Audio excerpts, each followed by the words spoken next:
আসসালামু আলাইকুম এভরিওয়ান। ভার্সিটির সিনিয়র ম্যাম গল্পের 17 নম্বর পাঠ। তো চলো বেশি কথা না কইয়া গল্প শুরু করা যাক। দরজার সামনে দাঁড়িয়ে কলিং বেল না দিয়ে দরজা ধাক্কা দিতে লাগলাম। একটু পর রাসেলের বউ এসে দরজা খুলে দিল। আমি দৌড় দিয়ে ভিতরে ঢুকে একটা লাঠি নিয়ে ভিতরের জিনিসপত্র ভাঙচুর করতে লাগলাম, যাতে ওরা আমাকে পাগল মনে করে। রাসেল আর ওর বউ কিছুক্ষণ আমার দিকে তাকিয়েছিল। হঠাৎ করে রাসেল আমাকে ধরে বলল, এমন করে না, বলো তুমি কি খাবে। আমি পাগলের মতো বললাম, আমি তোর মাথা খাবো। হাতে থাকা লাঠিটা দিয়ে রাসেলের মাথায় আঘাত করলাম, আর রাসেল জ্ঞান হারিয়ে সাথে সাথে নিচে পড়ে গেল।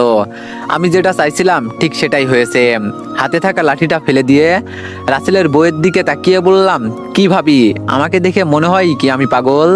আর তখন কি যেন বলছিলেন, আমি আপনাকে বিছানায় নিয়ে যেতে পারবো না, আজকে বুঝতে পারবেন আমি কি জিনিস। রাসেলকে ছেড়ে দিলাম, যেন আপনার অবস্থা দেখে ভয় পাই। রাসেলের বউ যেই দৌড় দিবে, তখন আমি ওর মাথার চুলের মুঠি ধরে বললাম, সেই দিন হয়তো বেঁচে গেলি, তবে আজকে আর বাঁচতে পারবি না। রাসেলের বউয়ের হাত পা বেঁধে বাইরে গাড়িতে করে নিয়ে গেলাম। আমি আগে সবকিছু ব্যবস্থা করে এসেছি। আগে সেই জঙ্গলের ঘরটাতে চলে গেলাম। রাস্তা থেকে 5টা টুকাই ছেলেকে নিয়ে আসলাম। ভিতরে নিয়ে রাসেলের বউয়ের হাত পায়ের বাঁধন খুলে ছেলেগুলোকে বললাম, যতক্ষণ পর্যন্ত ও মারা না যাবে ততক্ষণ পর্যন্ত এই নিষিদ্ধ কাজ বন্ধ করবে না। ওর শরীরের কোনো আঘাত যেন আমি না পাই।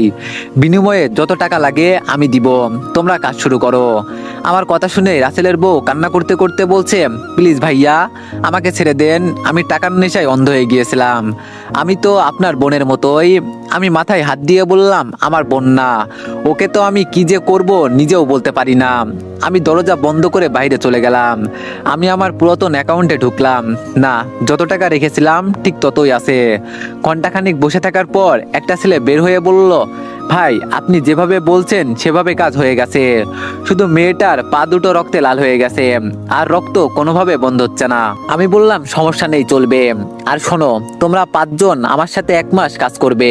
আমি যা বলবো তাই করতে হবে। এই 1 মাস এক একজনকে 1 লাখ টাকা করে দিব। আরেকটা ছেলে বেরিয়ে বলল, ও ভাই, কি বলেন, 1 লাখ টাকা?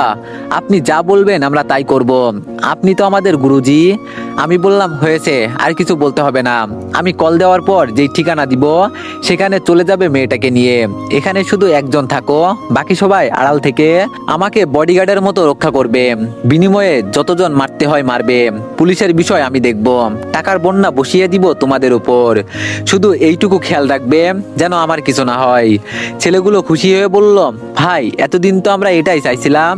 আপনি তো আমাদের গুরুজি, আপনি শুধু দেখবেন আমরা কি কি করতে পারি, আপনি শুধু হাত দিয়ে ইশারা করবেন, এতেই হবে। এর মাঝে একটা ছেলে বেরিয়ে বলল, স্যার, আমার নাম সম্রাট, আমি আমার এই 5 জনের টিম পরিচালনা করব। আমি কালোবাজার থেকে মেশিন গান নিয়ে আসব। আমাদের জীবন থাকতে আপনার কিছুই হবে না। আপনি আমাদের এত টাকা দিচ্ছেন আর আমরা এইটুকু করতে পারবো না? কিচ্ছু হবে না আজ থেকে আপনার, স্যার। সম্রাট ছেলেটার কাছ থেকে নম্বর নিয়ে টাকা দিয়ে বললাম, এখন আমি বাইরে যাব, তাড়াতাড়ি পিস্তল বের করে রেডি হয়ে নাও। কিভাবে কি করবে আমি জানি না, তবে আমার শরীরে যেন একটা আসর না পড়ে। ছেলেগুলো ওকে বলে কাজে লেগে গেল। আমি বের হয়ে আবার রাসেলের বাসার সামনে চলে গেলাম। ওরা দূর থেকে আমাকে ফলো করছে। বাসার ভিতরে শুধু কান্নার আওয়াজের শব্দ শোনা যাচ্ছে। আমি দরজা দিয়ে ভিতরে ঢুকে গেলাম। ভিতরে গিয়ে দেখি আমার বিরুদ্ধে যারা ছিল তারা সবাই এখানে। আমার আপু তো রাসেলকে বসে বসে সান্ত্বনা দিচ্ছে। আমি যেতেই সবাই আমাকে দেখে চোখ বড় বড় করে ফেললো। রাসেল এগিয়ে এসে জোরে চিৎকার দিয়ে বলল, কুত্তার বাচ্চা, তুই আমার বউকে কোথায় নিয়ে গেছস? ও কোথায় আছে বল। যে রাসেল আমাকে লাথি দিবে, ঠিক তখন শূন্য থেকে একটা গুলি এসে রাসেলের পা ছিদ্র করে অন্য পাশ দিয়ে বের হয়ে চলে গেল। আমি হাসতে হাসতে বলছি, ইস, আমাকে লাথি দিতে বেচারা পাটাই হারিয়ে ফেলল। একই পুলিশ ম্যাডাম, আপনি এখানে? মিস রাইসা চৌধুরী, দাঁড়িয়ে আছেন কেন? আমাকে মারবেন না? আপু চোখ লাল করে বলল, আগুনের মাঝে পা দিবি না, পুড়ে ছাই হয়ে যাবি। আমাদের সাথে খেলতে আসিস না, পরে নিজেকে নিজেই চিনতে পারবি না। আমি ঠাস করে আপুর গালে চড় দিলাম। সাথে সাথে একটা লাল আলো আপুর কপালে চলে আসলো। আমি আরো জোরে হাসি দিয়ে বললাম, শুধু একটু ইশারা করব, আর সাথে সাথে লাশ হয়ে পড়ে যাবি। আপু দাঁতে দাঁত কামড়ে বলল, তোরে আমি ছাড়বো না। তুই আমার স্বামীকে ছাড়বি কি রে? আমি তো তোর আগেই তোরে আস্ত চিবিয়ে খেয়ে ফেলবো। আমি ছিলাম না বলে সবাই আমার স্বামীর বিরুদ্ধে চলে গেলি? তুই কোথাকার নষ্ট মেয়ে রে। তোরে যদি পারতাম তাহলে রাস্তার ছেলেগুলো এনে। আমি রিয়ার মুখে হাত দিয়ে বললাম, হয়েছে তো, আমি কথা বলছি না, তোমাকে এখানে আসতে বললো কে? আর তুমি কিভাবে জানো আমি এখানে? রিয়া রাগ দেখিয়ে বলল, চুপ করো তুমি, একে একে আমাকে ফেলে চলে আসছো। ওরা যদি তোমার কোনো ক্ষতি করে ফেলতো? আমি তো তোমার ফোনের লোকেশন দেখে এখানে আসছি। আমি চাই না তোমার আবার কোনো ক্ষতি হয়ে যাক। আপু বলল, খেলতে হলে মাঠে এসে খেল, আমিও দেখতে চাই আমার ভাইয়ের কেমন দম আছে। আমি হাসতে হাসতে বললাম, ও তাই নাকি, এত পাওয়ার তোর? আপু বলল, পাওয়ারে দেখলি কি, দরকার হলে পুরো দেশ টাকা দিয়ে কিনে নিব। ভালো হয়ে এসেই যেহেতু ঝামেলা শুরু করলি, আমিও দেখতে চাই তুই মাঠে কতক্ষণ টিকতে পারিস। আমি তো দেখতে পারছি তোর পাশে এখন শুধু তোর বউ ছাড়া কেউই নেই। আর দেখ আমাদের পাশে কত কত মানুষ, পারবি তো? সিঁড়ি কামাল সাহেব নামতে নামতে বলছে, জঙ্গলের বাঘ যদি বুড়ো হয় তাও সে শিকার করতে ভোলে না। একটা কথা মাথায় রাখ পিচ্চি ছেলে, বাঘ তো সবসময় বাঘই থাকে। শেষ সময়ে আসলে আমাদের সাথে খেলতে, এখনো সময় আছে, তুই ফিরে যা। আর তুই কি মুখ নিয়ে এখানে আসলি? তোর বোন আর তোর বউয়ের বোন পর্যন্ত আমাদের সাথে, সেখানে তুই কি বা করবি? লুকিয়ে লুকিয়ে একটা দুইটা গুলি করলেই গুন্ডা হওয়া যায় না। গুন্ডা হতে হলে লাগে দম, যেটা তোর মাঝে নাই। আর তুই একাই বা কি করবি? রুদ্র দরজা দিয়ে ভিতরে প্রবেশ করে বলল, কে বলেছে ও একা? আমি আছি ওর পাশে। রুদ্রের পিছনে অঞ্জু ভিতরে ঢুকে বলল, আমিও আছি আপনার সাথে দুলা ভাই। আড়ালে পাহারা দেওয়া 4 জন ছেলে এসে বলল, আমরা আছি আপনার পাশে, দরকার হলে পুরো পৃথিবী কিয়ামত করে দিব। মৃত্যুর খেলায় নেমেছি যেহেতু, এটা শেষ করেই ছাড়বো। আপনার সাথে আমাদের হয়তো বেশি পরিচয় নেই, তবে একবার যেহেতু আমরা আপনার সঙ্গ দিয়েছি, মৃত্যুর আগ পর্যন্ত আপনি না বললে যাব না। এবার ওদের চোখে মুখে ভয়ের চাপ দেখতে পেলাম। রাসেল খুঁড়িয়ে খুঁড়িয়ে দাঁড়িয়ে আপুর পাশে গিয়ে দাঁড়ালো। আপু রেগে বলল, দেখা যাবে কার কত দম আছে। হঠাৎ করে সেই ছেলেটা রাসেলের বউকে কাঁধে করে নিয়ে ভিতরে ঢুকে বলল, স্যার এই মেয়েকে এখন কি করব? আমি ইশারা করে বললাম, নিচে রাখো। রাসেল ওর বউয়ের মাথার কাছে বসে কান্না করতে লাগলো। কেন জানি ওর কান্না আমার কাছে ভালো লাগছে না। হাত দিয়ে ইশারা করতেই রাসেলের বুকে একসাথে 3টা গুলি বুকে ছেদ করে ঢুকলো। পুরো বাসায় এখন নীরব নিস্তব্ধ হয়ে গেছে, কারো মুখে কোনো কথা নেই। আমি সম্রাট নামে ছেলেটার কাছ থেকে পিস্তল নিয়ে সাথে সাথে কামাল সাহেবের বুকে গুলি করে দিলাম। একসাথে 3টা লাশ নিচে পড়ে আছে। ভয়ে পুরো রুমটা থরথর করে কাঁপছে। এবার একটা চেয়ার থেকে বসে আপুর উদ্দেশ্যে বললাম, 5 দিন সময় দিলাম, যদি এর ভিতরে ভালো হতে পারিস তো ছেড়ে দিব, নইলে আমি কি করব জানিস তো। আর রাইসা, তোমাকে কিছু বলবো না, তবে তুমি আমার কাছে এখনো পিচ্ছে একটা বাচ্চা মাত্র। রিয়া এখন চলো মিমির বাসায় যাওয়া যাক, বহুদিন ধরে ওখানে যাই না। সবাইকে নিয়ে বাসা থেকে বের হতেই রুদ্র আমাকে জড়িয়ে ধরে বলল, বন্ধু তুই ভালো হয়ে ফিরে এলি, তোর এই খবর শুনে আমার কতটা যে ভালো লাগছিল বলার বাইরে। রুদ্রের সাথে কিছুক্ষণ কথা বলে ওকে বিদায় করে দিলাম। সম্রাট সহ রিয়ার বান্ধবীকে বললাম, তোরা এখন বাসায় যা, আজকে যেহেতু সুযোগ পেয়েছি এজন্য আমি আমার বউকে নিয়ে একটু ঘুরে আসি। সবাইকে বিদায় করতেই রিয়া বলল, মানতে হবে তোমার সাহস আছে। আমি রিয়ার হাত ধরে বললাম, কার সাথে কি করব বলো রিয়া, ও আমার আপন বড় বোন, আর বাকি রইল তোমার ছোট বোন। রিয়া বলল, মন খারাপ করো না, আমিও চাই না তুমি খুন খারাপি করো, আমার এইসব ভালো লাগে না। আমার কসম খেয়ে বলো তুমি আর এইসব করবে না। আমি বললাম, রিয়া তুমি বুঝতে পারছো না, ওরা আমার পিছু ছাড়বে না। রিয়া বলল, আমি বুঝিয়ে বলবো, আর নিজের বড় বোন তো যতই খারাপ হোক না কেন তার সাথে তো শত্রুতা করতে পারবে না, আমাকে কথা বলতে দাও। আমি বললাম, যে টাকার জন্য নিজের ভাইকে পাগল করতে পারে আর বাকি রইল সে তোমাকে ছেড়ে দিবে। রিয়া বলল, আচ্ছা এইসব বাদ দাও, একটা রিক্সা ডাকো। আমি বললাম, আপনি তো আমার সিনিয়র বউ, এজন্য আজ থেকে আপনি সবকিছু করবেন। রিয়া বলল, ও মা তাই নাকি? আচ্ছা সাহেব একটা রিক্সা আসছে, চলেন আমরা আগে সেই জায়গায় যাই যেখানে আমরা ফুচকা খেতাম। আমি বললাম, চলো। রিক্সায় ওঠার পর রিয়া বলল, একটা কথা বলবো। আমি বললাম, একটা কেন, 1000টা বলো। রিয়া বলল, দেখেন আমার বয়স তো কম হয় নাই, মাঝে মাঝে খুব ইচ্ছে করে একটা বেবি নিয়ে খেলা করতে। এতদিন আপনি পাশে ছিলেন না বলে বলতে পারিনি, আপনি সামনে থেকেও ছিলেন না, খুব ইচ্ছে করতো স্বামীর বুকে মাথা রেখে ঘুমাবো, তার সাথে একই ছাদের নিচে বৃষ্টিতে ভিজবো। আমি এগুলো বলছি বলে এটা ভেবে নিবেন না যে রানীকে আমি মেনে নিব না, ওকে আমি আমার নিজের মেয়ে মনে করি। আপনি এতদিন অসুস্থ ছিলেন, কিন্তু আমি ওর দেখাশোনা করছি, ওকে আদর যত্ন করি নাই কেউ বলতেও পারবে না। আমি রিয়াকে এক হাত দিয়ে জড়িয়ে ধরে বললাম, আমি জানি তোমার মনের ভিতর কতটা কষ্ট জমা পড়ে আছে, আর সমস্ত কিছুর কারণ আমি আবার তোমার জীবন রঙিন করে দিব। তুমি আমার একমাত্র বউ, তোমাকে ছাড়া আর কাউকে চাই না আমি এই জীবনে। রিয়া বলল, স্বামী গো একটু শোনেন না। আমি বললাম, গো বলেন। রিয়া বলল, এই দিকে আসো। আমি রিয়ার কানের কাছে মুখ নিতেই রিয়া বলল, আজকে রাতে কিন্তু সবকিছু হবে। আমি আজকে রাতে আপনাকে আমার করে পেতে চাই, হবেন কি আমার? আমি থাকবো শুধু আপনার, ভালোবাসবো চিরদিন, হারিয়ে যাব না কোনোদিন। হারিয়ে গেলে ফিরিয়ে নিবেন, বুকের কাছে যত্ন করে রেখে দিবেন। আমি বললাম, গো, তুমি আমার শেষ ভালোবাসা, শেষ চেষ্টা, শেষ আশা, শেষ মানুষ, শেষ বিশ্বাস এবং শেষ শক্তি। আমার জীবন তোমাতেই সীমাবদ্ধ, আমি শুধু এক তুমিতেই মগ্ন। Love you Riya. রিয়া বলল, আমি বলবো না কিছু। আমি বললাম, মারবো কিন্তু এখন রিয়া। রিয়া বলল, ও মা তাই নাকি, মারো দেখি। আমি রাগ দেখিয়ে বললাম, যাও, কথা বলবো না আর। রিয়া বলল, মিস্টার দীপু, এখন কিন্তু ভালো হচ্ছে না। আমি বললাম, কি করলে ভালো হবে? চুম্মা দিব? রিয়া বলল, আমাকে রাগাবেন না কিন্তু বলে দিলাম। আমি বললাম, রাগালে কি করবেন সিনিয়র ম্যাডাম? রিয়া আমার নিচে হাত দিয়ে চেপে ধরে বলল, দিব এবার। আমি বললাম, এই কি করছো? মাথা খারাপ হয়ে গেছে তোমার? মানুষ দেখছে না, পরে কিন্তু বাচ্চার মা হতে পারবে না। রিয়া বলল, এজন্য বললাম আমার সাথে লাগতে আসবে না। আমি দুই হাত দিয়ে রিয়াকে জড়িয়ে ধরে বললাম, আমার জীবনটা আরো রঙিন হয়ে যেত যদি তুমি আমাকে সেই দিন মেনে নিতে। ওরা সবাই মিলে আমাকে ধ্বংস করে দিয়েছে। আমার জীবন থেকে কতগুলো বছর চলে গেছে, কেউ চায় না আমি একটু শান্তিতে থাকি, বারবার মরতে মরতে বেঁচে যাই। আমার কি জীবন বলতে কিছুই নেই? রিয়া আমার ওর বুকের সাথে মিশিয়ে বলল, কান্না করো না, মৃত্যুর আগ পর্যন্ত আমি তোমার সঙ্গ ছাড়বো না, তোমাকে একটুও কষ্ট পেতে দিব না, দরকার পড়লে সারা জীবন বাসায় বসে থাকবো। রিয়া নিজ হাতে চোখের পানি মুছে দিয়ে বলল, কোনোদিন যদি আমার সামনে কান্না করো তাহলে আমার থেকে খারাপ আর কেউ হবে না বলে দিলাম। যদি কোনো কারণে মন খারাপ থাকে তাহলে আমাকে বলবে, আর নিজের ভিতরের রাগ প্রকাশ করবে আমার উপর। তুমি মারলেও আমি আমার মুখ বন্ধ রাখবো, শুধু একটু ভালোবাসা দিও আর দুমুটো খেতে দিও। আমি বললাম, বাদ দাও এইসব কথা, এই মুহূর্তে আমার মন চাইছে তোমাকে খুব করে কাছে পেতে। আগে হয়তো জোর করে পেয়েছি, কিন্তু এখন চাই। ওয়েট রিয়া, তোমার পেটে না আমার সন্তান ছিল, ওর কি করলে? রিয়া এবার মাথা নিচু করে ফেললো, কোনো উত্তর দিচ্ছে না। আমি আবার বললাম, কি হলো, কথা বলছো না কেন? রিয়া বলল, না মানে হয়েছে কি। আমি রিয়াকে ধমক দিয়ে বললাম, যা বলবে একদম সত্যি সত্যি বলবে বলে দিচ্ছি, নইলে খুব খারাপ হবে। রিয়া বলল, তোমার সাথে সেই দিন রাগ করে চলে যাওয়ার পর কোনো কিছু চিন্তা না করে বাচ্চাটাকে নষ্ট করে দিই। নিজের ভিতরে জমানো এতটা রাগ ছিল, এজন্য। আমি আর কিছু না বলে চলন্ত রিক্সা থেকে নেমে গেলাম। সাথে সাথে রিক্সা থামিয়ে রিক্সাওয়ালা বলল, কি করছেন মামা, পাগল হয়েছেন? রিয়া রিক্সা থেকে নেমে কান্না করে বলল, সরি। আমি বললাম, তুই আমার সাথে কথা বলবি না, যা এখান থেকে। রিক্সা ভাড়া মিটিয়ে বললাম, যদি আমার পিছনে পিছনে আসো তাহলে আমি নগদ মারা যাব।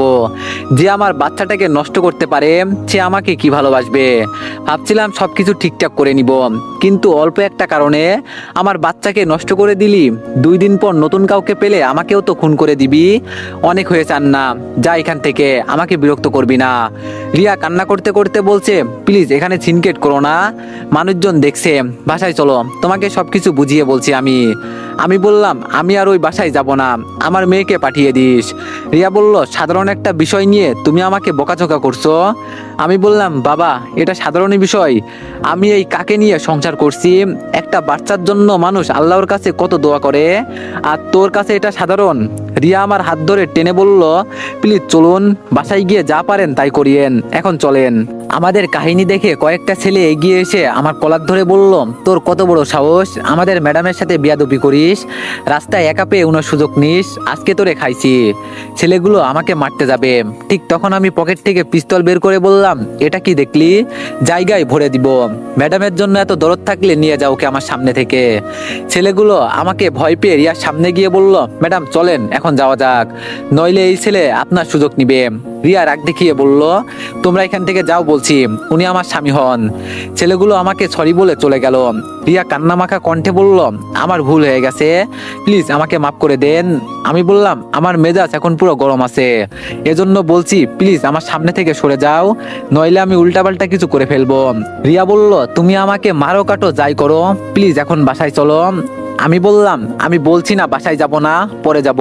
রিয়া বলল, আমাকে কথা দেন যাবেন। আমি রিয়ার কথার উত্তর না দিয়ে সামনে হাঁটতে লাগলাম। রিয়া ঠিক একই জায়গায় দাঁড়িয়ে আছে। আমি ভাবছিলাম এতদিন হয়তো আমি বাবা হয়ে গেছি। আচ্ছা, আমার কি মাথাটা গেছে নাকি? রিয়া যা করেছে আমি মনে করি ভালো করেছে। ওর পাশে তো আমি ছিলাম না, পরেও একা একা বাচ্চার যত্ন নিতে পারতো। মিমি কতটা কষ্ট পেয়ে মারা গেছে এটা শুধু আমি জানি। ও শুধু ওর কষ্টগুলো বুক ছিঁড়ে দেখাতে পারে নাই। কিছু দূর যাওয়ার পর পিছন থেকে আচমকা কে যেন আমাকে ডাক দিল। আমি পিছন ফিরে তাকিয়ে দেখি দুলাভাই দাঁড়িয়ে আছে। ওনাকে দেখে আমি চলে যেতে লাগলাম। দুলাভাই দৌড়ে এসে আমার সামনে দাঁড়িয়ে বলল, আরে আমার কথাটা তো শোনো একটু। আমি কি তোমার আপুর মতো এতই স্বার্থপর? আর বিশেষ করে আমি তোমার আপুকে ডিভোর্স দিয়ে দিয়েছি সেই কবেই, যেই দিন তোমাকে পাগল করছিল এর পরের দিনই তাকে আমি ডিভোর্স দিয়েছি। যে টাকার জন্য নিজের ভাইয়ের সাথে বেইমানি করতে পারে সে আমাকে মারবে না এর কি গ্যারান্টি আছে? আমার ছোট বোন মারা গেছে, অথচ আমি তাকে দেখতে যেতে পারলাম না। শুধু তোমার বোন আমাকে আটকে রাখছে। তোমার বোনের সাথে এতদিন সংসার করে মনে হয়েছে আমি মেয়ে আর তোমার বোন ছেলে। আমি বললাম, এইসব শুনতে আমার আর ভালো লাগে না। এখন আমার কাছে সবকিছু আছে না, একা থাকতে ভালোবাসি। আর হ্যাঁ, আমার এই পৃথিবীতে কেউ নেই। দুলাভাই বলল, আমার উপর রেগে আছো? আমি বললাম, থাকবো না কেন? দুলাভাই বলল, ক্ষমা চাইলেও তো পাবো না জানি। আমি আবার বিয়ে করেছি, তবে এখন মেয়েটা উঠতে বসতে আমার কথা শোনে। টাকা পয়সা দিয়ে কি হবে যদি ভালোবাসা না থাকে? টাকা দিয়ে যদি সবকিছু কেনা যেত তাহলে মানুষের মন কেন কেনা যায় না? প্রতিটা অলিগলিতে কত কত মেয়ে টাকার কাছে বিক্রি হয়, কিন্তু এটা শুধু কিছুক্ষণের জন্য। মন তো আর কিনতে পারে না। এতেই প্রমাণ হয়ে যায় টাকা দিয়ে সব পাওয়া গেলেও ভালোবাসা পাওয়া যায় না। তোমার বোনের এমন পরিস্থিতি হবে দেখিও, আমি বলে দিলাম, যে একসময় রাস্তায় রাস্তায় ভিক্ষা করবে। আমি বললাম, এইসব কাহিনী শুনতে শুনতে আমি বোরিং হয়ে গেছি, এইসব শুনতে আমার আর ভালো লাগে না। দোলাভাই বলল, আমি জানি, যাক বাদ দাও, আমার বাসায় যাবে একদিন প্লিজ। আমি বললাম, থাকেন কোথায় এখন? দোলাভাই বলল, এই তো সামনের গলিতে ছোট্ট একটা ঘরে। আমি বললাম, আপনি বেস্ট একটা জীবন বেছে নিয়েছেন, আপনার কথা শুনে খুব ভালো লাগলো। দুলাভাই বলল, তুমি আমার ছোট ভাইয়ের মতো, তোমাকে গোপন কিছু বলার দরকার যেগুলো আমি জানি।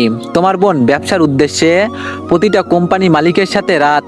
আমি বললাম, ব্যাস দুলাভাই, আর বলতে হবে না, আমি নিতে পারছি না। দুলাভাই বলল, ছোট ভাই হিসাবে এইসব শোনা খুব কষ্টদায়ক। যদি পারো তুমি তোমার বোনকে ভালো করো, এটা তোমার দায়িত্ব। আমাকে আবার বাজারে যেতে হবে, যাবে তো আমার বাসায়? আমি বললাম, দেখি। দুলাভাই বলল, দেখি না, রিয়াকে নিয়ে যাবে। আমি মিমির বাসায় গিয়ে একদিন তোমাদের নিয়ে আসবো। দুলাভাই চলে গেল। আমি হেঁটে হেঁটে ফুচকার দোকানের সামনে চলে গেলাম। দোকানের সামনে যেতেই দেখলাম পরি বসে একটা মেয়ের সাথে আড্ডা দিচ্ছে আর ফুচকা খাচ্ছে। এতদিন পর ওকে দেখবো আমি ভাবতেও পারি নাই।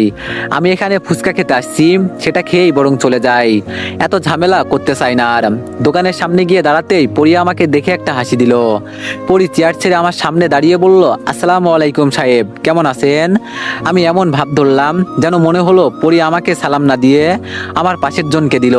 আমি কিছু বলছি না দেখে পরি আবার বলল, এই যে দীপু, আপনাকে বলছি। আমি এবার বেশ রাগ দেখিয়ে বললাম, প্রতিশোধ নিতে চাইছি না আমি, এজন্য আমার সামনে পড়বি না, নইলে তোর এই দেহের অস্তিত্ব থাকবে না বলে দিলাম। পরি আমার এক হাত ঝাপটে ধরে বলল, ওমা তাই নাকি? তা আমার দেহের সাথে কি করবেন যে আমার অস্তিত্ব থাকবে না? আমাকে মারবেন নাকি লাইট বন্ধ করে? জোর করে পরির হাত ছাড়িয়ে বললাম, বলছি না আমার সামনে আসবি না। পরি বলল, আচ্ছা সরি। আমি বললাম, ভালো। এই পর্যন্ত বলে আমি চেয়ারে গিয়ে বসলাম। পরি আমার পাশে বসে বলল, টাকার জন্য মানুষ কত কিছুই না করে, নিজের বড় বোনও শেষ পর্যন্ত পর হয়ে গেল। আমি বললাম, আমি যদি ভুল কিছু না বলি তাহলে আজকেই তোর সেই দিন, হিসাব করে নিস। পরি হাসতে হাসতে বলল, ও তাই নাকি, দেখা যাবে। মনে হলো পাগলের পাগলামি এখনো শেষ হয় নাই। আমি বললাম, একটা প্রশ্ন করার ছিল আপুর সম্পর্কে। পরি বলল, তোর বোনের সাথে এখন আমার হিসাব নিকাশ শেষ, আমার যা দরকার ছিল তা পেয়ে গেছি। আমি বললাম, বুঝলাম না। পরি বলল, বলতে চাইছি না, তবে এত করে যেহেতু বললি বলেই দিই, মানুষ কখনো এভাবে হঠাৎ করে ধনী হতে পারে না। টাকার নেশা মানুষকে অন্ধ বানিয়ে দেয়। তোর দুলাভাই আর তোর আপু মিলে কোনো এক কারণে একজনকে খুন করে ফেলে, আর সুযোগ পেয়ে সেই মৃত ব্যক্তির সবকিছু আপু দখল করে নেয়। যাকে মেরেছিল তারও একটা মেয়ে ছিল, সেই মেয়েটা প্রতিশোধ নেওয়ার জন্য তোর আপুর সাথে মিশে আর টাকার নেশায় অন্ধ হয়ে নিজের ভাইকেও পাগল বানিয়ে দেয়। হঠাৎ করে আমার মনে হলো কোম্পানির নামটা প দিয়ে কি জানি ছিল। আমি আঙ্গুল দিয়ে ইশারা করে বললাম, তুমি তাহলে সেই মেয়ে? পরি বলল, আমি সেই মেয়ে। তোর বোন আমার বাবাকে হত্যা করেছে, আমি কি ওকে ছেড়ে দিব? দেখলি না যেই মেয়েটা একসময় ভালো ছিল আসছে খারাপ। এখান পর্যন্ত নিয়ে যেতে আমার কত কিছু করতে হয়েছে যে বলার বাইরে। আমি সাথে সাথে পরীর গলা চেপে ধরে বললাম, বাঁচার কি ইচ্ছা হয়? পরী হাত দিয়ে ইশারা করে বলল, পিছনে তাকিয়ে দেখ তুই বাঁচতে পারিস কিনা। পরীকে ছেড়ে আমি পিছনে তাকিয়ে দেখি 8-10টা ছেলে আমার দিকে পিস্তল তাক করে দাঁড়িয়ে আছে। পরী এবার দাঁড়িয়ে বলল, আজকে তোর আপুর হাতেই তুই মরবি, চল দেখাই তোরে। টুংটুং করে আমার ফোনটা বাজতে লাগলো। আমি ফোন রিসিভ করতেই ওপাশ থেকে রুদ্র বলল, মামা অফিসে সব কি হচ্ছে? আমার তো মনে হচ্ছে তোর বোন হুঁশে নেই, ও অফিসের ভিতরে সকল কর্মচারীদের সামনে অশ্লীল কিছু করছে। কি করি বলতো? তোর দুলাভাই তো চুপ করে অফিসের ভিতরে বসে আছে। আমি বললাম, কি দুলাভাই? রুদ্র বলল, কেন তুই মনে হয় তোর দুলাভাইকে চিনিস না? পরি আমার হাত থেকে ফোনটা টান দিয়ে নিয়ে বলল, কি বলবে আর তোর বন্ধু? তোর বোনকে প্রতিদিনই তো ড্রাগস দেওয়া হয়, নেশায় পড়ে যা ইচ্ছা তাই করে। আমি বললাম, দেখ পরি আমাকে কিন্তু। পরি বলল, আরে বাবা ওয়েট ওয়েট, এত রেগে গেলে হবে? যা গিয়ে গাড়িতে বস, তোরে একটু আদম যত্ন করতে হবে না? আমি নিজের রাগ প্রকাশ করতে পারছি না, কি যে করব এটাও ভাবতে পারছি না। এখানের পরিস্থিতি সামলাতে গিয়ে পরীর কথা মতো আমি গাড়িতে গিয়ে বসলাম। গাড়িতে বসতেই পরি এসে আমার পাশে বসলো। আমি চুপচাপ বসে আসি দেখে পরি বলল, একটা সুযোগ দিব যদি নিতে চাস। আমি বললাম, দরকার নেই আমার সুযোগের। পরি বলল, আরে দরকার আছে, তুই ছেলেটা দেখতে শুনতে খুবই সুন্দর, আর আমিও তোর সাথে অভিনয় করতে করতে কখন যে তোর প্রেমে পড়ে গেছি বলতেও পারি না। আমি বললাম, তো আমি কি করব? পরি বলল, কি করব মানে? আমাকে বিয়ে করবি? আমি বললাম, আমার বউ আছে। পরি বলল, ও রিয়ার কথা বললি, ওকে তো আমি মেরে ফেলবো। আমি বললাম, ওমা তাই নাকি, এতই সাহস তোর? পরি বলল, সাহস আছে দেখেই তো বলছি। আমি বললাম, আমি ভালো করে বলছি, আমি আর ঝামেলা করতে চাই না। তাছাড়া আমি আমার বউকে কথা দিয়েছি, আমি আর ঝামেলা করব না। পরি আমার হাত চেপে ধরে বলল, আমার সাথে থেকে যা, আর বিশেষ করে এতদিন পর তোরে দেখে খুব ভালো লাগছে। আগে কি সুন্দর একসাথে সময় কাটিয়েছি আমরা, সেই পুরনো দিনগুলো মনে করলেই কেমন যেন লাগে। বিশেষ করে বৃষ্টির দিন সকালে আর রাতে রোমান্টিক কথা মনে হলে আমার ভিতরে কেমন যেন আলাদা একটা অনুভূতি তৈরি হয়। যার সাথে প্রেমের নাটক করার কথা ছিল, তার সাথেই যে রোমান্টিক কিছু করতে গিয়ে প্রেমে পড়ে যাব আমি ভাবতেও পারিনি। আমি সুযোগ বুঝে বললাম, গাড়ি চালাতে পারো পরি? পরি আমার প্রশ্ন শুনে বলল, কেন, পালানোর কোনো মতলব আছে নাকি? আমি বললাম, পালিয়ে আর যাবো কোথায়, অনেক দিনের ইচ্ছা ছিল গাড়ি চালানো শিখবো, যদি তুমি একটু শিখিয়ে দিতে তাহলে খুব ভালো হতো। আমার হাতে হাত রেখে শিখিয়ে দিলে তো আরো বেশি ভালো। পরি অবাক হয়ে বলল, সত্যি কি এই কথাগুলো তুই বললি? আমি বললাম, আমি ছাড়া আর কে বলবে? পরি বলল, তুই যে বললি রিয়াকে। আমি বললাম, আরে ওর কথা ছাড়ো, ঘরের বউ ঘরে থাকবে, ও তো আর বাইরের খবর রাখছে না। টুংটুং করে পকেট থেকে ফোনটা বাজতে লাগলো। আমিও বাম কানে ফোনটা চেপে ধরে বললাম, বল রুদ্র, কি হয়েছে? রুদ্র বলল, সর্বনাশ হয়ে গেছে, একটা মানুষ এত নিখুঁতভাবে কিভাবে সবকিছু সাজাতে পারে, আমি শুধু সেটাই চিন্তা করছি। আমি বললাম, কিছু কি হয়েছে রুদ্র? রুদ্র বলল, সবকিছু সামনাসামনি বলতে হবে তোরে, এখন শুধু এটুকু জেনে রাখ, তোর আপু দোষী না। আসলে আপু তো আমাদের সামনে আসেই নাই কখনো, ওনাকে অত্যাচার করতে করতে না জানি কি করেছে। আমার বলতেও কষ্ট হচ্ছে বন্ধু, তুই আমার সাথে দেখা কর, আমি সবকিছু তোরে বুঝিয়ে বলছি। শুধু এটুকু জেনে রাখ, দুইজন মানুষের থেকে একটু দূরে থাকবি, এক হলো পরি, আরেকজন হলো তোর দুলাভাই। গোপন সূত্রে জানা গেছে তোর দুলাভাইয়ের বিবাহিত বউ হলো পরি। সাবধানে থাকিস বন্ধু, এখনো কিন্তু তোর শত্রু মারা যায় নাই, ওরা ফাঁদ পেতে বসে আছে তোরে মারার জন্য। ওপাশ থেকে আর কিছু শোনা যাচ্ছে না, আমি হ্যালো হ্যালো করেই যাচ্ছি। পরি বলল, কে কল দিয়েছে? পরির দিকে তাকিয়ে আমি চিন্তায় পড়ে গেলাম, আসলেই কি পরি আমার থেকে কিছু লুকাচ্ছে? আর রুদ্র বলল, দুলাভাই নাকি পরীকে বিয়ে করেছে। পরি বলল, কি হলো, কি চিন্তা করো? পরির হাত চেপে ধরে মধুর বাক্যে বললাম, শিখাবে না আমাকে গাড়ি ড্রাইভিং করাতে? পরি অবাক হয়ে আমার দিকে তাকিয়ে আছে, ওর মন পাওয়ার জন্য গালের মাঝে আস্তে করে একটা চুমু দিয়ে বললাম, প্লিজ। পরি জোরে চিৎকার দিয়ে বলল, এই ড্রাইভার গাড়ি থামা বলছি। গাড়ি থামানোর পর পরি ড্রাইভারকে বলল, তুমি পিছনে পিছনে ওদের সাথে আসো, ঠিক আছে? ড্রাইভার জি ম্যাডাম বলে চলে গেল। পরি গাড়ির দরজা খুলে দিয়ে বলল, ভিতরে বসেন স্যার, নাকি কোলে করে বসাতে হবে? আমি চুপচাপ গিয়ে গাড়ির ভিতরে বসলাম। পরি আমার পাশে বসে বলল, বিয়ে করবে আমাকে? আমি জানি এখন আমার কি করা উচিত, এজন্য আমি বললাম, করব। পরি বলল, দেখো আমি চাই না তুমি অতীত মনে রেখো, আমার একটা বিয়ে হলেও এটা ভুলে যাবে। আমি খারাপ হতে পারি, তবে তুমি একটু ভালোবাসা দিলে সবকিছু ঠিক হয়ে যাবে। আমি বললাম, তোমার হাত দুটো দাও। পরি বলল, কেন কেন? আমি বললাম, আরে দাও না। পরি হাত দুটো এগিয়ে দিতেই আমি ওড়না টান দিয়ে হাত বেঁধে বললাম, এখন আমরা ইয়ে করব। আমার মুখ থেকে পরি ইয়ে শব্দটা শুনে লজ্জা পেল। লজ্জায় ওর মুখ লাল হয়ে গেছে। আমি আবার বললাম, কি তুমি তৈরি তো? পরি বলল, জান কি বলেন এইসব? তাই বলে গাড়িতে লোকজন দেখবে না, পিছনে আবার আমার লোকেরা আছে। আমি বললাম, আচ্ছা ঠিক আছে, তবে আমি আগে ওদের বলে দিই দূরে যেতে। পরি বলল, আরে কিছু বলতে হবে না, শোনো। আমি শরীর থেকে শার্ট খুলে ফেললাম। পরি তো একেবারে সিরিয়াস হয়ে গেছে। আমি তাড়াতাড়ি শার্ট পরির মুখের ভিতরে ঢুকিয়ে দিলাম, যাতে পরি কোনো কথা বলতে না পারে। আমি সুযোগ পেয়ে ওকে টান দিয়ে আমার পায়ের সাথে চেপে ধরলাম। পরি এতক্ষণে বুঝে গেল আমার মতলব কি, এজন্য বাঁচার জন্য উম করছে। হঠাৎ করে ফোনের ওপাশ থেকে আওয়াজ আসলো, ছিছি বন্ধু, তুই এত বড় নষ্ট হয়ে গেলি, শেষ পর্যন্ত গাড়িতে এইসব। এতক্ষণ তোর বউ সবকিছু শুনছিল, তোদের এইসব কাহিনী শুনেও দৌড়ে চলে গেল। না জানি এখন কি করে, ফোন রাখ তুই। আমি কপালে হাত দিয়ে বললাম, এ কি হলো আমার সাথে? রুদ্র লাইন না কেটে এতক্ষণ আমার কথা শুনছিল। তো এভরিওয়ান, নেক্সট পার্টের জন্য সবাই একটু বেশি বেশি লাইক আর একটা করে কমেন্ট করে দিও। ধন্যবাদ।